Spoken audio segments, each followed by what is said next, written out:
At times they speak of what they call the kingdom, and they say the kingdom is the awareness of the inherent divine in all manifestation. The implicit divine, the God must always be there in spite of appearance.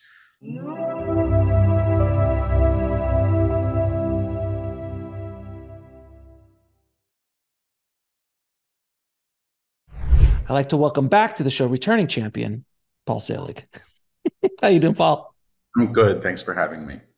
Thank you again for coming back on the show, my friend. We got a chance to finally meet in person about a month ago or so, and it was so pleasant talking to you and seeing you channel live, and it was just a really great experience. So I appreciate the time we were able to spend together, my friend. I did too. Thank you. So today I wanted to kind of get into this. We keep hearing about this great shift, the great shift that's coming, the new world that's coming, the evolution of humanity. What is this great spiritual shift humanity is heading towards? I don't hear about it in ways that are dramatic. That's not how I've understood this. I think it's accrued. I think it's happening. I think the consciousness of humanity is shifting at a large level. And we're having now to contend with this whole idea of separation that I understand we've claimed as a way of learning, and that it's not working anymore. So when my guides speak about a shift, they speak about as something that happens over generations. I've heard 4 generations, for humanity to begin to realize itself beyond the old structures that it's utilized to learn through. So I tend to be cautious around big exclamations of drama, because I think people get attached to that stuff. I mean, I remember 2012, and I was doing a workshop in San Francisco in 2000. People said, "How can you do a workshop that day? The world's not even." I said, "As far as I'm concerned, we're still going to be here, and I'm going to work." But I understand, really, I don't have my own opinions on a lot of this stuff. I'm a channel, and I take dictation. And when they speak through me, I get it. And for the most part, I have to say, well, that makes perfect sense, and I can understand it. But I'm not one to ring a certain bell. I think we're all getting different information about these times, and much of it seems to overlap.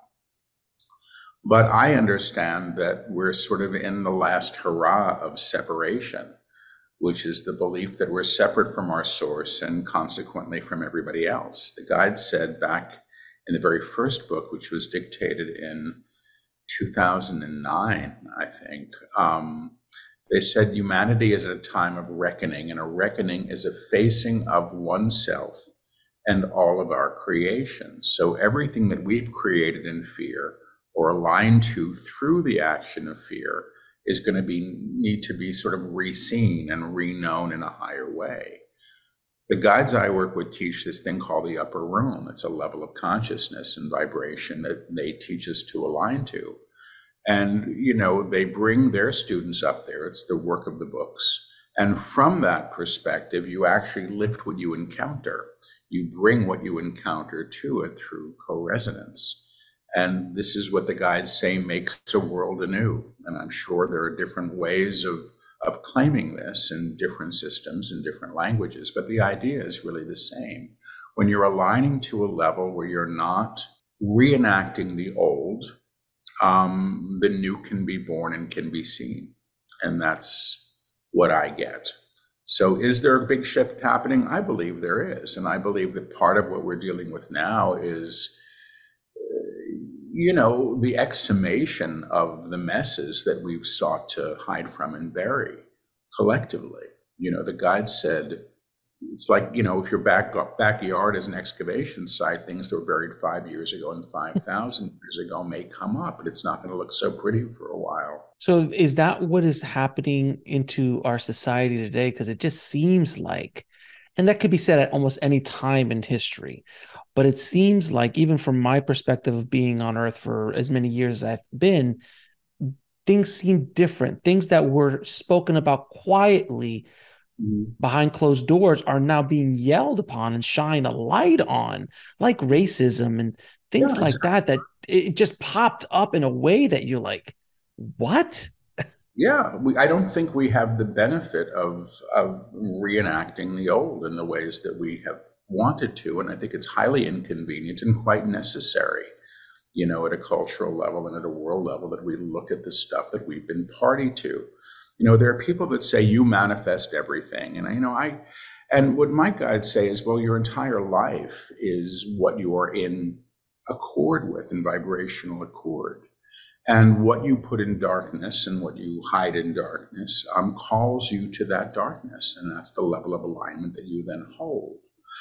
So you really don't get to lift beyond the old without seeing how you participate. We all participate in these things. And, when somebody says, well, I didn't make this so, but it's part of our collective reality. And so consequently, we're all accountable to it, and how we relate to it and how we change with the changes. So I think this is productive. I also think that this is happening at the level of the individual. We're having to face our own crap, and of the collective. And the more resistance we have to dealing with this stuff, the harder the experience can be. The guides have said you build bombs on the pretext that it's going to keep you safe. And that's ridiculous. Eventually they go off. That's what they're built for. And so we now have this capacity to destroy ourselves and everything. And I understand that we're going to make it. That's what my guides have said. Humanity has made a choice to move beyond this. But we don't get to move beyond this without seeing how we've been treating everybody and ourselves. When you say that humanity has made a choice, can you dig into that a little bit? Well, as best I can. They say the collective soul of humanity as an entity, has decided that we're going to change. It's an evolution of the species, as far as I understand it, and an evolution of consciousness, because the evolution of consciousness needs to be party to this. You can't get the new when you're continuing to dine out on the old. And so you've got to kind of clean out the fridge, This concept of humanity soul is a new one I haven't heard of before. I've heard of the earth soul. I've heard of planetary kind of souls, like, the universe, things like that. It makes sense, though. It does make sense. I don't know if what the guides have said is, a town has a karma, a country has a karma. Humanity itself is participatory to all of its creations. We're so used to thinking of ourselves in tribal ways that we forget that we're all of one source, which is the key to this. So if you go to the one source and humanity is of the one source, I think that's what they're saying, but that we've all kind of decided. It's like the town decides it's time to build a new school where there's no asbestos in the ceiling. So everybody gets on board, and it's expensive and it's a mess. And what do you do with the kids while the building's being built? But I think it's a little bit like that. We have to do this, I think, or we're going to continue to replicate what we've had. And what we've had doesn't seem to be working. And I think we're seeing how much of it has not worked for a long time. And this is, at the level of cultures, governments, separation, racism, all of these things, this need to be separate and this defiant need to be right at the cost of somebody else always being wrong. Well, let me ask you, have the guides ever spoken about this happening ever in the history of humanity? Meaning, this sounds cyclical, that we kind of build and destroy, and we've done that throughout history as a species. Have they spoken about that? Not a lot. They've referenced Atlantis as a collective change that we all underwent. And but I don't get a lot of detail on that stuff. And I also just don't generally go there. When they bring it up, they bring it up. Right. I can ask, of course, and they're saying, of course, it's happening before. It's happened before. It may happen again as you require it. This is in some ways, I think, up to us. They're saying you're in transition now from who you thought you were to who you can become. You can become who you can become is in fact, you've always been who you've always been outside of the belief in separation. You seek to deny that, but you seek to deny that because you want a sense of control, because you want a sense of control. You want your party to be right. You want your party to be right, your church to be correct, your church to be correct, your neighbor to stay as it was, your neighborhood to stay as it was. Everything is in change. Everything is in change. For everything must grow because everything must grow. Stasis is being moved. Stasis is being moved. Not not only in uncomfortable ways, but manifest in the ways it must be, in the ways it must be to call your attention to what's needed, to call your attention to what's needed. But humanity has never reached this level in the past. That I don't know. That I really don't know. I mean, the guides have said that their teachings are older than what we think of as time. It's not new stuff.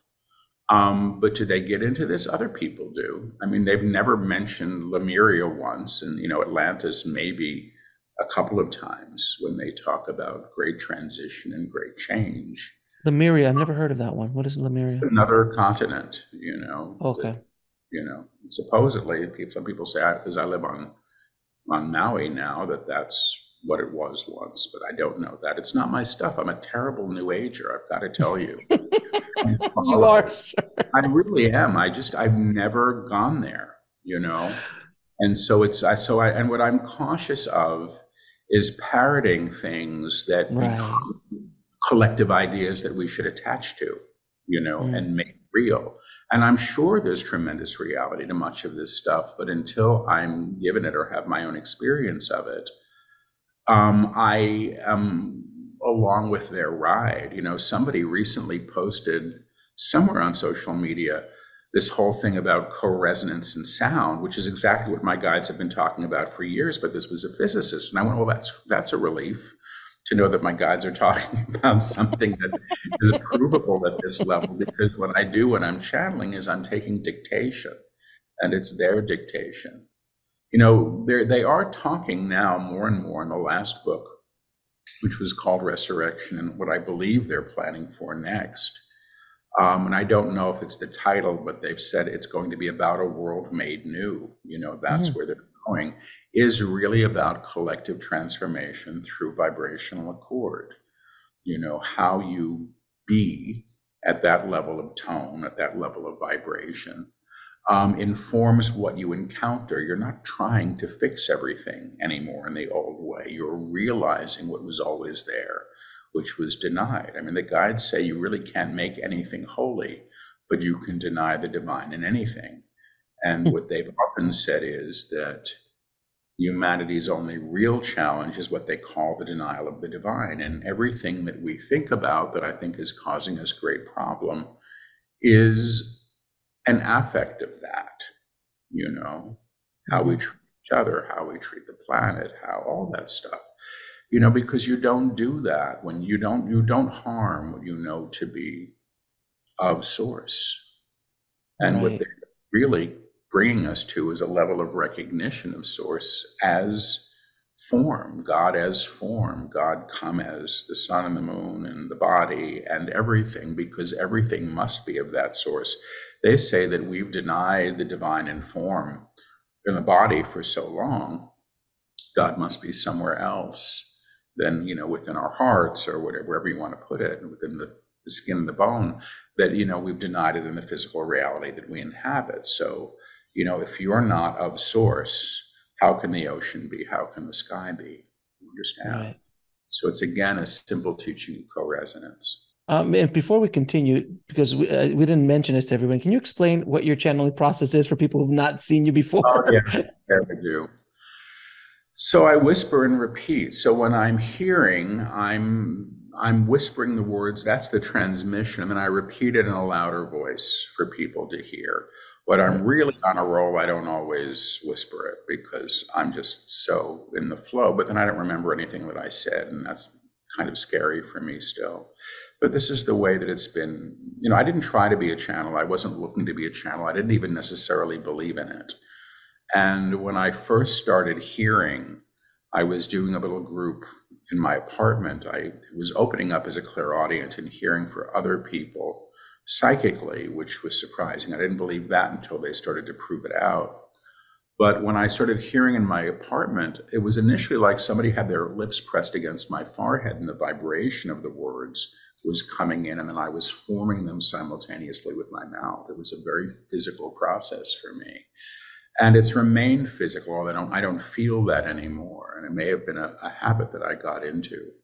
But it's accurate. It's an accurate way of working. Occasionally I'll stumble over a word or mishear a word, but more often than not, I'm with it. But that's how I work. Yeah, I just wanted to make sure people were like, why is this guy whispering to himself? Normal, yeah. I mean, I know fair, fair enough. what So it is. exactly, exactly. No, you by far you the most interesting channel. The way you channel, there's nobody else that I know of who channels the way you do. Every channel has their own path of how they channel. Yours is extremely interesting to say the least, and challenging. It's a challenging. If you were going to try to quote unquote, fake it, man, you could have chosen a much better, easier way. The first time there was a video of me up on the internet, somebody said, the first one that I heard about, somebody said, you should look at this guy. He's working too hard to be faking it. I went, well, that's true. And it's certainly not a very elegant way to channel, I mean, people get used to it. But you have to understand, I've literally dictated now 10 books Oh, like that don't require any editing with my eyes closed. And I think the last, I don't know, 8 of them were all done in front of live audiences. And so if you can imagine somebody sitting beside you and whispering the text and you're repeating what you hear, it's probably closer to that than other things. But I think of myself and what I do. I'm a radio. That's what I do. And the station that I'm tuned into when I'm channeling is the broadcast. If I was reading you, I'd tune into you and I'd hear from you or your partner.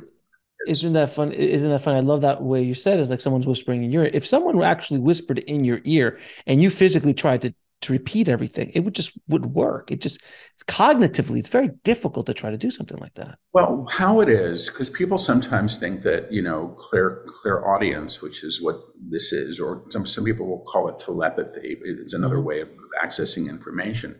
It's not a voice in the room from me. Other people can work that way. It's as if there is one thought that blocks out all other thoughts. That's really what it's like. And it's not my thought. It's rarely convenient to what I want to hear. But for whatever reasons, it makes great sense. I mean, I don't even know the title. Well, that's not true. A couple of times I've known the title of the books before they've dictated them because they've said so, or the publisher has said, ask them what you're going to call the next book. But I don't even know. I don't know anything. I don't know the subject. I don't know the title of the chapter. I don't know anything until I'm sitting in the chair. You're just along for the ride. Yeah. It's like I said, I climb into the back seat of the car and I turn the wheel over and I'm in the back seat sort of half listening. And if they say something that I think is incredibly insane or impossible, I've been known to interrupt. And then they explain it, which I'm grateful for. I have, I don't write these books. I'm not the author of these books. When you ask Paul questions about the work, the best that I can do is try to interpret what I've been told. And I do that better than I used to do. I really do. But there's a vast difference. And occasionally I'll give an explanation and I'll ask them if I got it right. And they'll say, thank you, no. And then they'll redo it. It's happened, in front of audiences, and it's happened on, shows like yours. So I've gotten used to it, but it's a funny relationship to have. Yeah. And I may never understand it, which is part of the reason I continue to do it. It's a curiosity. Yeah, when I went back in the old days, when I said, how do I know that this is me? And this medium said, okay, so try to channel right now. And you can't. You can't. It's like when you're in the shower under the water, you're under the water, it's happening, and the water stops, that too. That's much of how it is. It's completely experiential. And in my case, it's very physical. My eyes often change color and go a very pale blue when I work, and I have hazel eyes. And, when I step into people, I often, take on their visage. I start to resemble them. I mean, it's a physical thing for me.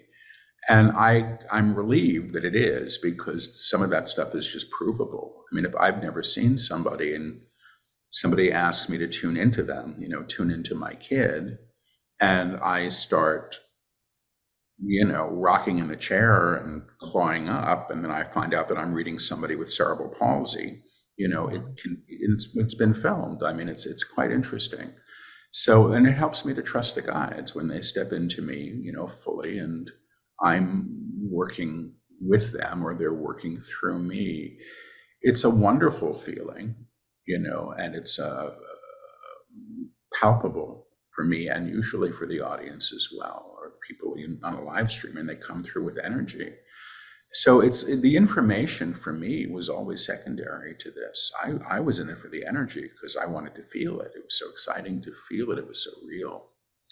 And then I trusted the energy and the language that followed. So this concept of stepping in, can you go through the process? I mean, would you, and please say no, would you mind going into me as an example? I don't know. You tell me. Try, Just, I had one cup of coffee today. It's early here, but let me see what I can do.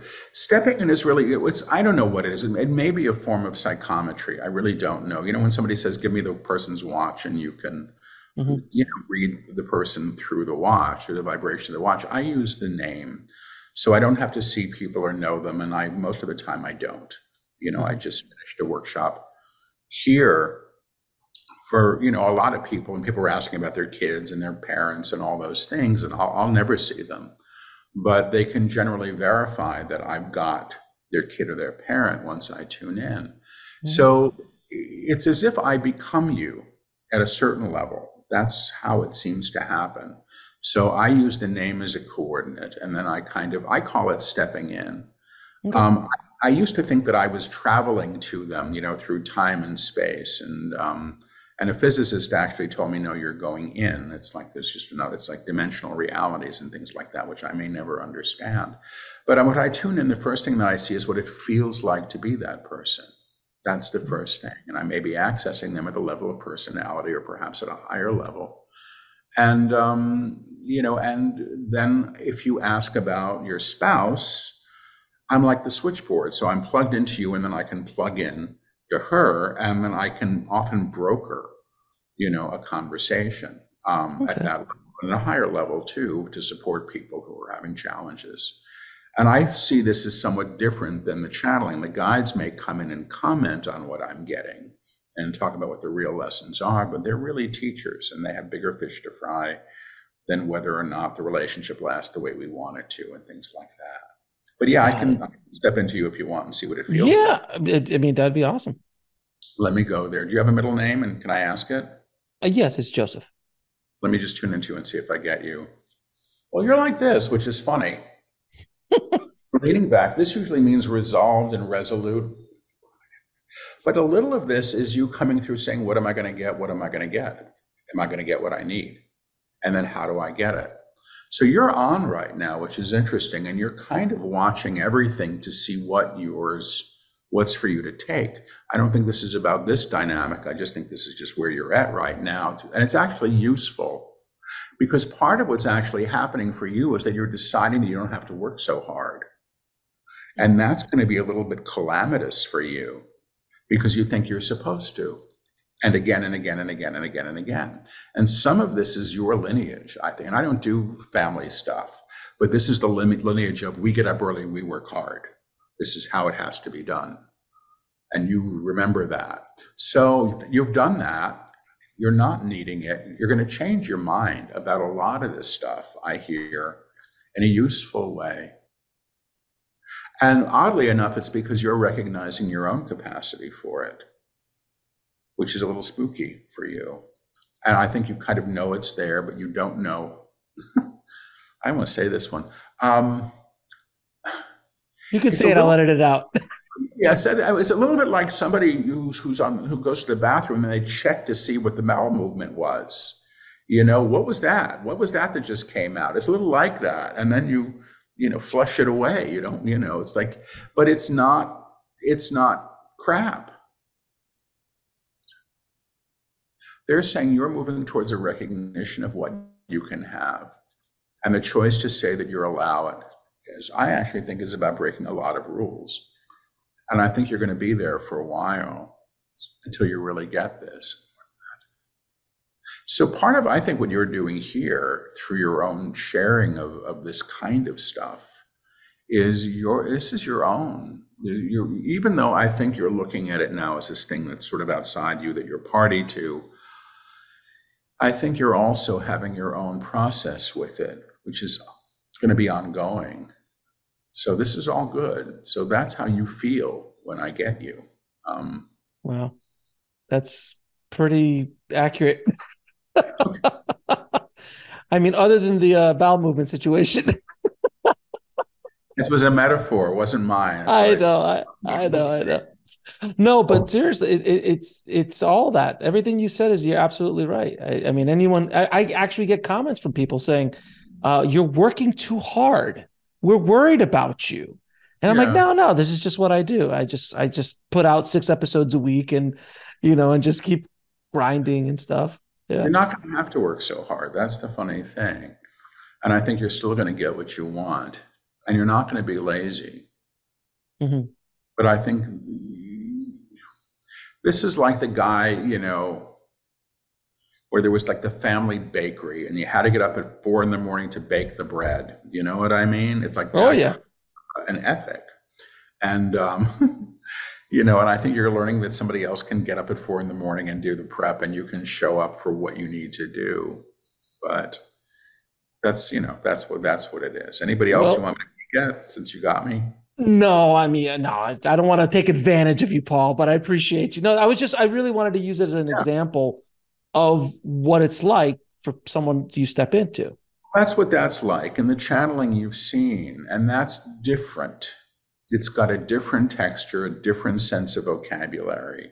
The Hmm. difference is when I'm doing what I just did, I'm feeling you. I may be getting visual information to support what I'm feeling and language from you or an aspect of you, but there's still interpretations. When I first did that, then I know what that means as I've experienced it in other readings. And when I'm doing the guides, straight dictation. I'm in stenography mode. It's not about interpreting. If I try to interpret it, I'm going to get in the way. But then the guides popped in for a minute. Yeah, yeah, yeah. To sort of address what the essence of it was. Yes. It was really interesting. I just wanted to use that as an example for people because it's fat. This whole all just like you, this is fascinating to me. This Mhm. whole process, the channeling, the stepping in, the all of it. It's just so fascinating. That's why I love doing the show so much. I get to talk to people like you all the time. Now, I wanted to ask you in regards to this raising of vibration or the shift that we're going to go through, how do you think it's going to impact religion and spirituality as a whole throughout the planet? I don't know. I'm going to go to them and see if they want to take this on. We'd like to address this in a way you don't want. We would like to address this in a way that you don't want. Religion is useful. Religion is useful as a basis for growth, but it's a trap. But it is a trap for some because they get stuck in expectations, rules and mandates. Most religions have one key, commonality. There is source, and source can be known, and source can be known. The way forward is different in different religions. The way forward is different in different religions. If you ask how they'll be impacted, the idea of the religions will actually move to a higher level, will actually be moved to a higher level. So the basis of religion, the usefulness of the basis will still be implicit and present for you, but the trappings may not be there as they were. The dictates may not be there as well. The dictates may not be there as they were. Your idea of rules, the schemata, the direction, and the source of religion. And the source of religion are all different things. The implicit idea that there is God, or what you might call God, how God is known or recognized, and the structure built to support that, and the structures that have been built to support that are all very different. When things are lifted, the basis may be moved. The foundation may be changed. But the truth of the religion will still be present. It may be known and loved. Period. Fantastic answer. These guys are good. They do good work, sir. Um, Now, will there be any new religions or new spiritual movements with this new raising of vibration? I hear there's not a need for one. There's a Good. need for truth, recognition of truth. You can make a religion out of anything, and mostly you will fail. And then they're saying, be it a meditation practice, be it a diet, be it be it a way of being with others. Anything you create, anything that you create that you give power to, that you give power to, operates as a God, operates as a God or a totem or a totem. Finally, God goes without names. Finally, God goes without names. It just is. It just is. It's the source of all things. It is the source of all things. The one note sung, the one note sung that is present in all things, that is present in all things. The tone or the absolute, the tone or the absolute that we will call source, can be accessed and known. To realize yourself at this level, to realize yourself at this level is to become part of creation, is to become party to great change, and the great change that is upon you. And the great change that is upon you is a renowing of self and the world, is renowing of self and a world beyond the old bias of separation, beyond the old bias of separation. You're born into a field. You were born into a field where the belief in separation was implicit. It's always been a lie. It has always been a lie, but you've erected structures, cities, cultures that demand separation of borders or separation of identity from one's neighbors, When you move to the upper room, when you move to what we call the upper room, which is the higher strata or octave, above the common field, that you've known yourselves through, things are made new. Seen anew, and once reclaimed, the world that you've seen will be made new, not as you may think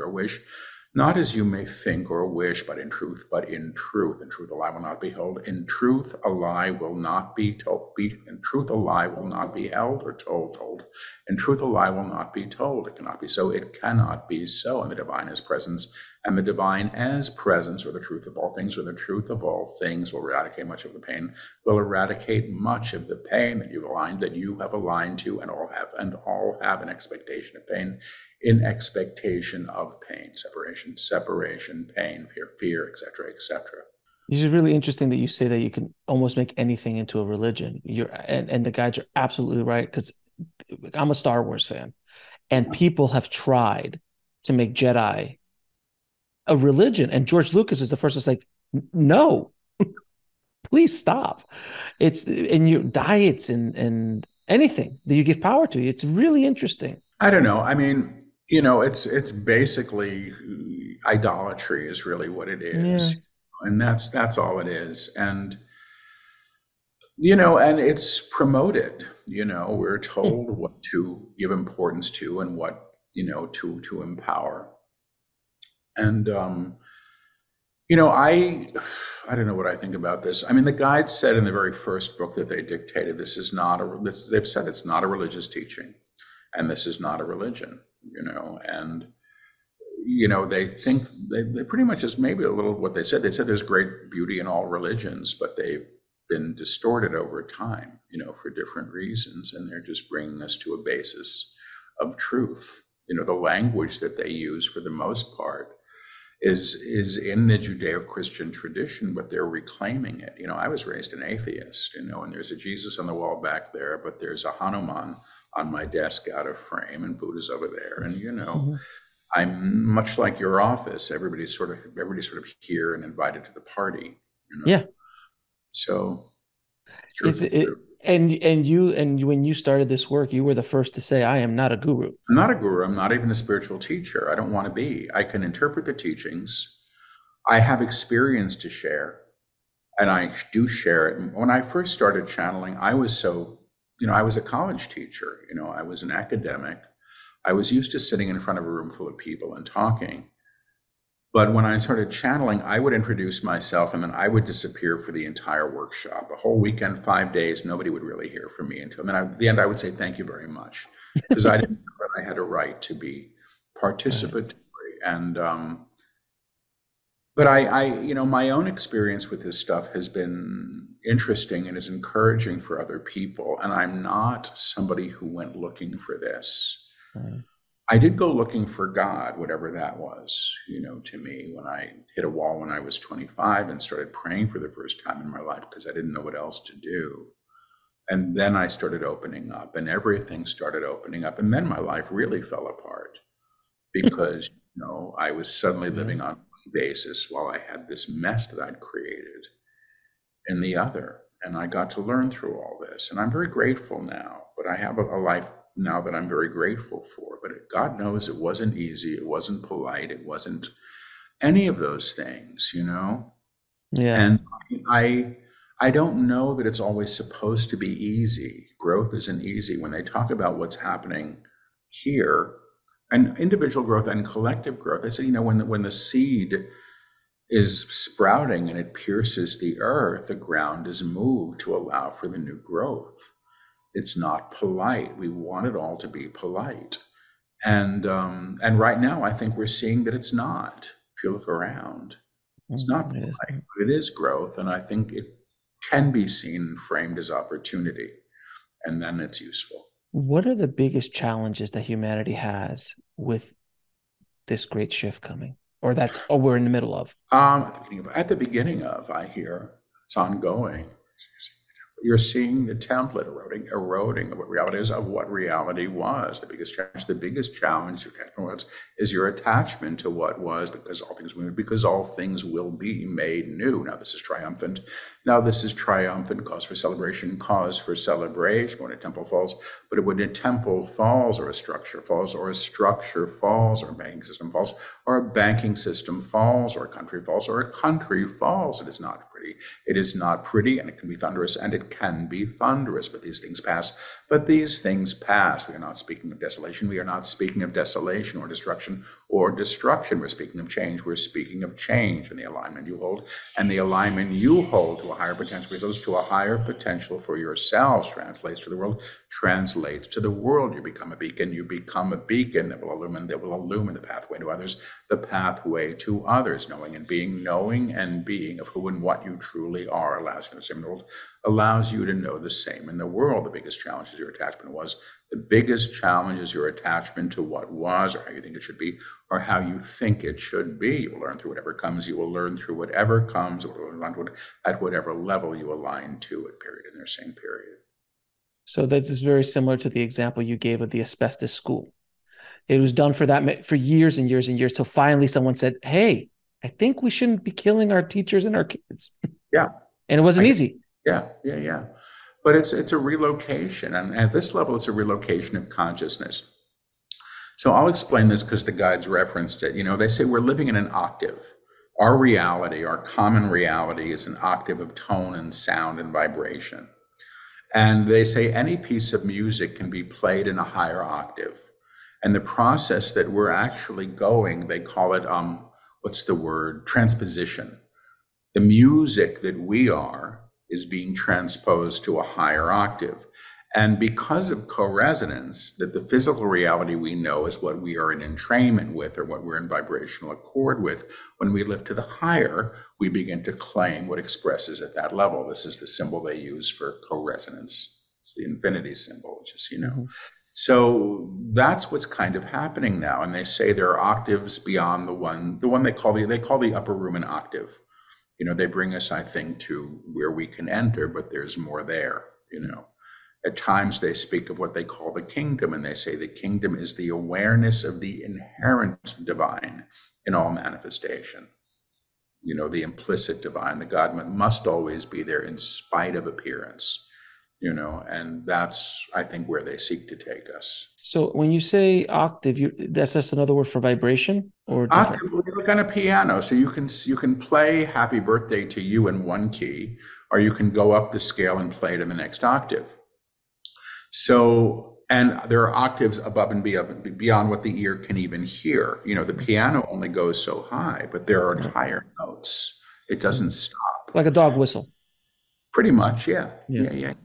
So when I just finished this retreat on Maui, and so a bunch of people, and there's one of the claims that they work with is, "Behold, I make all things new," and it's a claim of truth. And they say the monad, or the divine self, or the God within, is what does that. Paul, at the level of personality, doesn't do anything, but you can feel the energy. And they had, I don't know, 80 people on either side of the room or something, sending this to each other.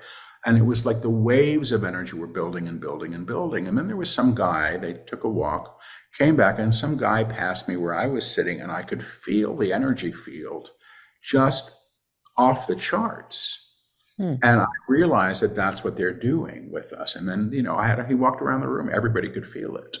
So the world, they say, shifts through presence and being, or the level of tone that you hold at the higher level or in the upper room, that through entrainment or vibrational accord lifts what it encounters. You see, when the guides say, it's a real simple teaching. What you damn and who you damn damns you back. And that's vibrational accord. What you put in darkness calls you to the darkness. You can't be the light and hold another in darkness. It's hypocrisy. It doesn't work.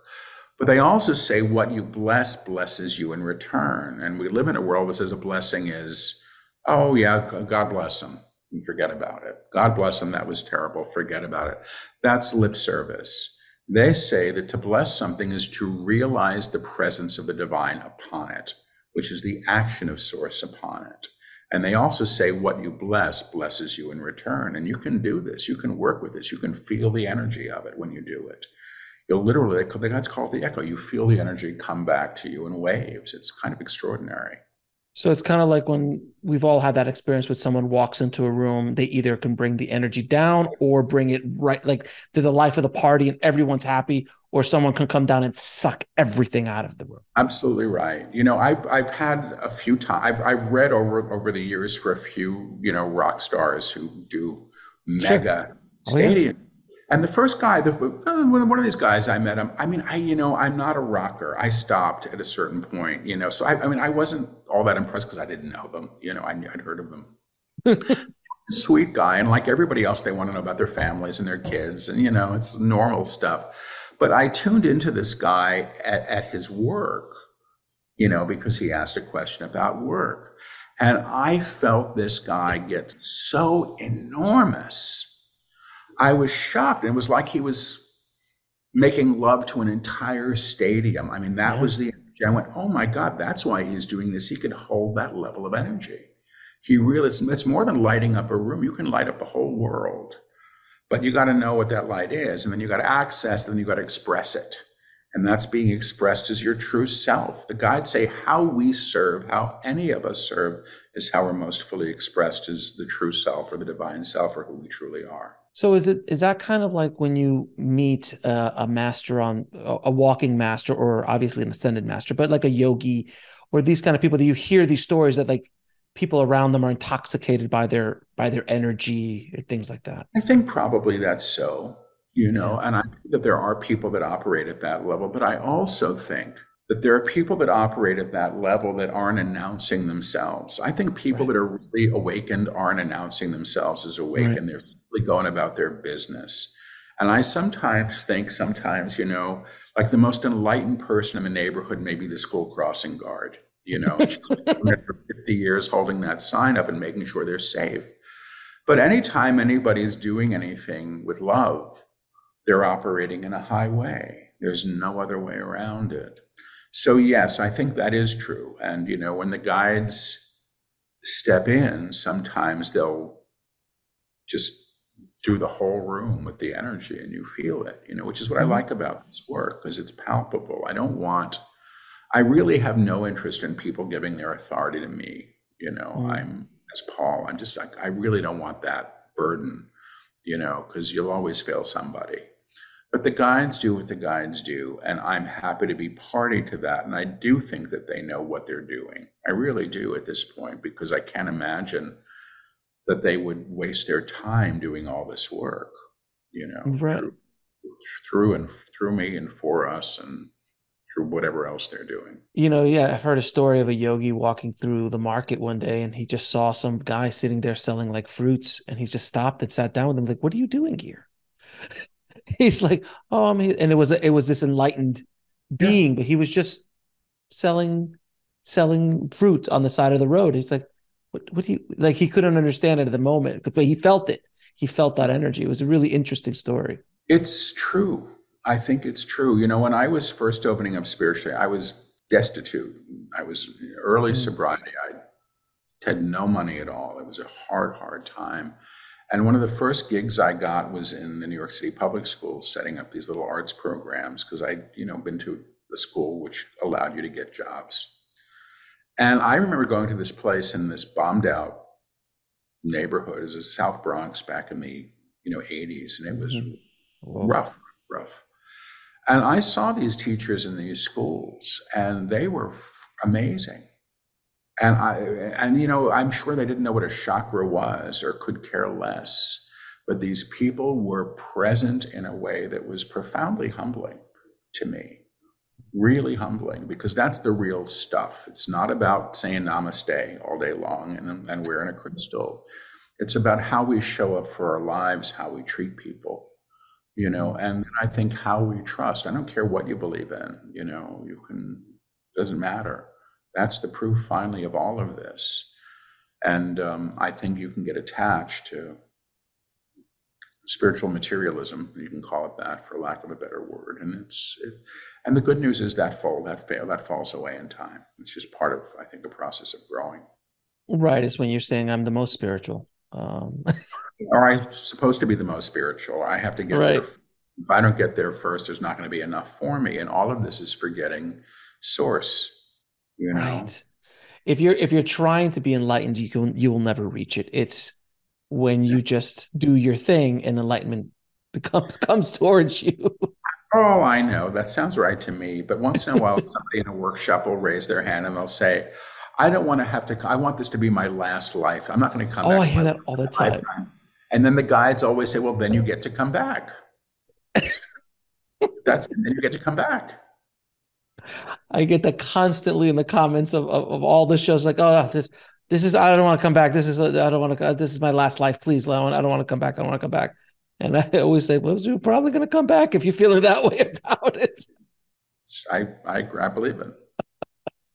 Now, can you or the guides discuss this idea of hell and where that, because that's an older idea, and that It's is It's the absence of the divine that you create through separation, through separation. That's really all it is. That's really all it is. It's not where you go to and die.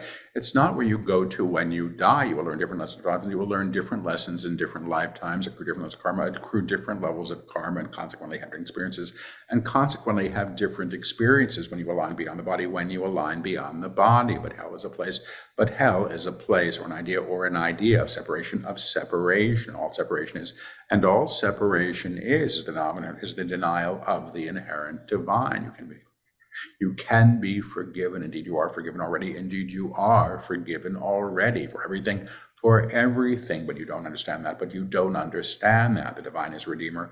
The divine as redeemer, the monad, or the God within, or the God within as redeemer is really very simple, is really very simple. There is an aspect of all of you. There is an aspect of all of you that is without sin, or separation, or fear. It knows itself in unity.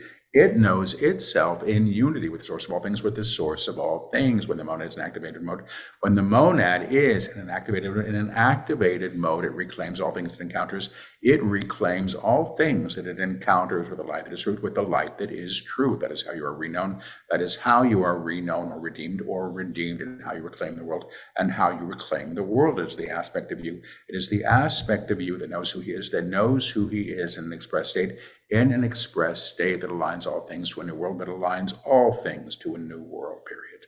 The same period. beautiful. Paul, I have to ask you, just on a personal level, do you ever just like ask the guides for yourself, like, hey, should I go do this? Yeah, I do, but I'm not the best person to read for myself. Mm. I mean, You can't step into yourself? no, because I'm too trapped in here already. When I first, I always say, the guides don't intervene. If I want to walk into traffic, I can. If I say, is this a good time to cross the street? They might say, not wise.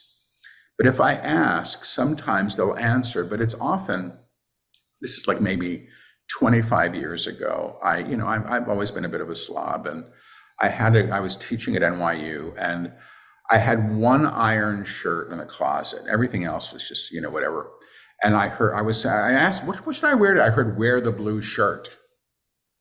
So I put the blue shirt on. That was the day I had to go meet with my boss unexpected. I was like, oh, thank God I didn't put the one on with the mustard stain down the front. So, but the problem is if I have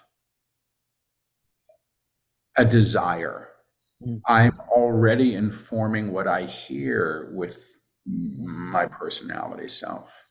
So I trade with people that, I mean, I have a couple of people that we read for each other, and if it's something that's too close, it's nice. And I also have found that people who, and I tend to, I'm cautious around channeling. I think just because somebody doesn't have a body doesn't mean you should listen to them. You know what I Mm. mean? Just because Mhm. something's coming in spirit doesn't mean it's high level. So one of the ways I think that people get sort of stuck is when they're hearing things that confirm what they want. You're the most special, or that person's evil, or all those things. Both of those would be high, low level comments. The guides I work with don't override free will, and they respect free will. So have I gotten accurate information? I get it in the moment. And Mm. generally, the accurate information is about not taking actions based in fear. And once in a while, they'll tell me when to keep my mouth shut. Like, not a good time, don't say it, not a good time. Only when I ask. When you say low level, are you talking, can you kind of dive in? I've never really discussed that Low before. level? Well, this isn't my level of expertise. I don't talk to dead people. That's not my work. It happens once in a while. I can for the living. If people still have a body, I can hear them and feel them. And I've read for family members about people in comas and still been able to access information because I'm tuning into somebody who's still got a body. The guides are beyond this level, Mhm. and they meet me in a middle ground place. But it's not sort of astral stuff. I don't think I'm tuning into, this is what I always say.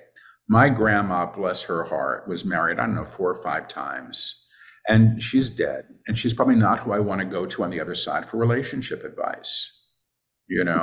She'd be Right. probably happy to give it to me, but, that's not what I'm needing. And so I tend to be cautious around certain things. And two of the things that I was taught to be a little bit wary of is flattery and fear. So if somebody's channeling about those evil people and that, it Yeah. generally, I don't think my guides could care less who killed Princess Di or if it happened. It's National Enquirer stuff. That's not where they go. Somebody else may go there and get accurate information who's a psychic and is working at that level. When I work with the living, I'm working psychically. When I'm working as a channel, I'm working spiritually, and I make the distinction. That makes perfect sense because generally everybody I bring onto the show always has profound, high level messages. I've never Yeah. had somebody coming and going like, these other people are what you need to fear, or Yeah. you're right. You're absolutely right. Credit, I mean, for me, I think I tend to draw a distinction between inspiration and channeling. And inspiration is great. you know, mm, Great art is, in my Hmm. opinion, inspired art. Channeling, I feel is dictation. Hmm. It's taking dictation. That's how I look at it. It's not about the channel. The channel is used in a useful way, but it's not about that. And I've met people who say, "Well, I'm having my channel book edited," and I go, "But Right. it's not used to edit. It doesn't make sense to me." But I'm kind of a purist that way. There may be 3 words in any book that are changed after they're transcribed, and it's usually because I mispronounce them.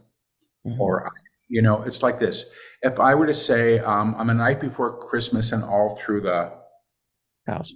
yeah, exactly. That's presupposing what's going to be next. And so the guides I work with sometimes say, "It was the night before Christmas and all through the condominium," just so that you listened. You know what I mean? They'll change the word up, and then it keeps you on your toes, but it's easy to fall into that, to want to Got it. finish the thought. And I have to be cautious not to. Now, what advice would you or the guys have for someone just beginning their spiritual journey? Rejoice. Really. And you're in for a hell of a ride. when I got to this, and this was early, I was, 25 when I started opening up. And I had a bit of an experience early on that made it more real to me. But there was a very simple idea for me at the time, which was if there is a God or something like a God or a spirit in the universe, then nothing is the way that I thought it was. Absolutely nothing is what I thought it was. And Right. that was mind blowing and exciting and strange. Um, and I also think it's really useful to stay grounded. So I'm an old time 12 stepper. That grounded me. It made it practical. There were things that I could do and things that I did not do. And it was very hard. And I had to learn how to do everything differently than I had done it. Everything. I'd been a writer. I couldn't write after. I really couldn't. I was like, what do I do now? So I found that trusting through the hard times and also having real healthy support was extraordinarily valuable. I could not have made it on this journey without people who were kind to me. And that included early on people who, let me live in their apartments because I didn't have a place to go to, and a guy who was an energy healer who found out that I was opening up, who worked on me for basically next to free for a year or two as I was opening up. It was extraordinarily generous. But I really do believe that when you move onto this path, you're supported. I look back and I go, boy, was I taken care of, and I didn't even know it. Mm-hmm. And I really should have been dead, for a lot of different reasons. I should have been dead, and I'm here, and I'm grateful. Yeah, and when you said that, when if everything that's coming in is true, then everything you believed is wrong. That is a complete earthquake of the foundation of your Yeah, life, and that's terrifying for people. yeah, Can it be. was me. Everybody, I was 25. I had platinum blonde Billy Idol hair, leather jacket. I was a four Oh, pack of, please, I was, please send a picture, please, I please. will. I was a kid. Yeah. And but when I got into this stuff, people thought I'd gone crazy. When I started seeing lights around people, it was like, well, maybe you have a detached retina, maybe you have a brain tumor, maybe you're detoxing. But it's the beginning of something else. And Yeah. from given that I was raised with none of this and was taught to believe that it was for stupid people, I I needed some kind of proof, which was seeing or feeling. I needed that, and I was given that. And the work that the guides do through me is usually very palpable. People can feel the energy. And once you start feeling energy, that's a game changer because then you know that there's more going on than you were taught. You can feel it. It's why people, when they study forms of energy healing, opening up, sometimes they open up very rapidly. I did. Now, what is one of your favorite teachings of the guides? The action of fear is to claim more fear. Every choice Interesting. you make in fear gets you more of the same. Look at the last choice you made because you were frightened and see where it got you, more of the same.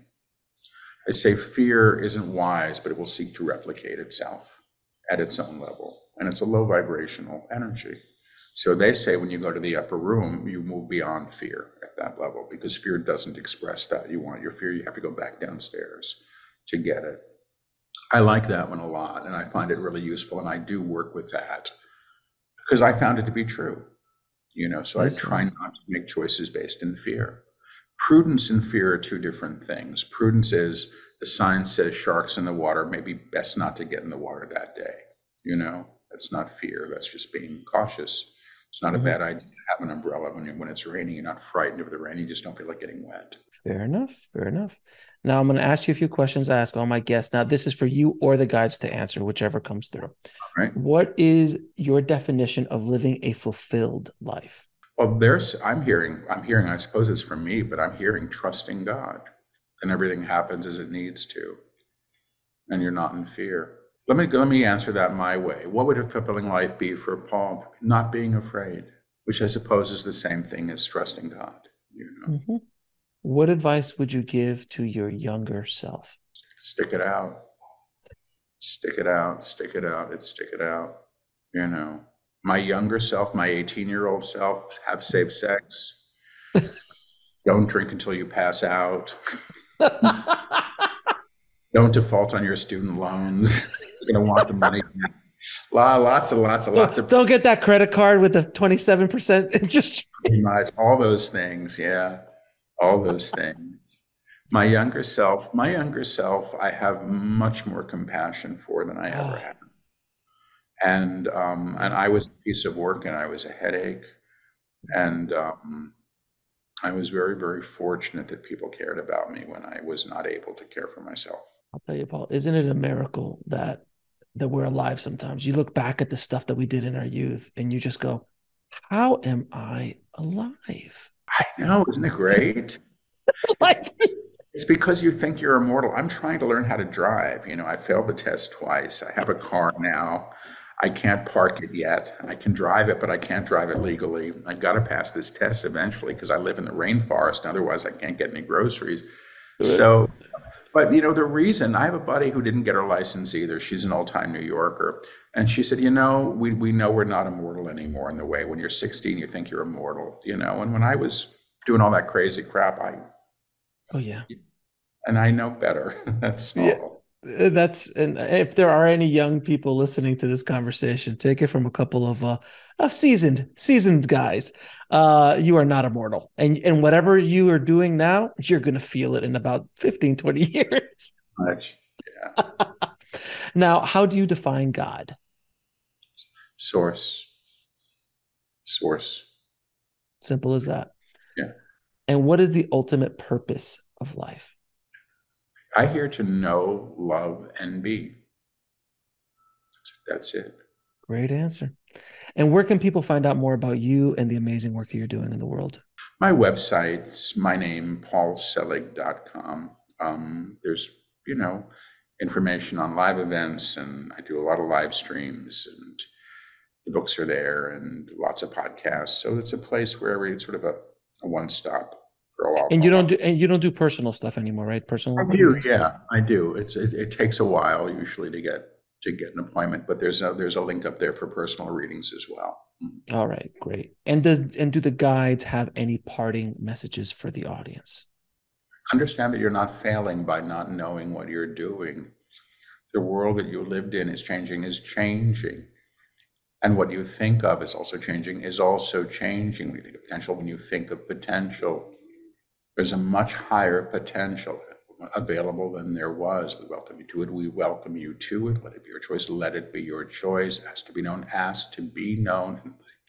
And seek to know who and what you are, who and what you are, beyond the old idea that you are separate from your source, that you are separate from your source, period. And they're saying period. Paul, it is always a pleasure having you on the show, my friend. I love these conversations. I look forward to our next one, my friend. Thank you again for everything you and the guides are doing for the world. Thank you. Thanks for having me. Take care, Alex. Thanks for watching. Click on one of the videos below to continue your journey, and don't forget to subscribe.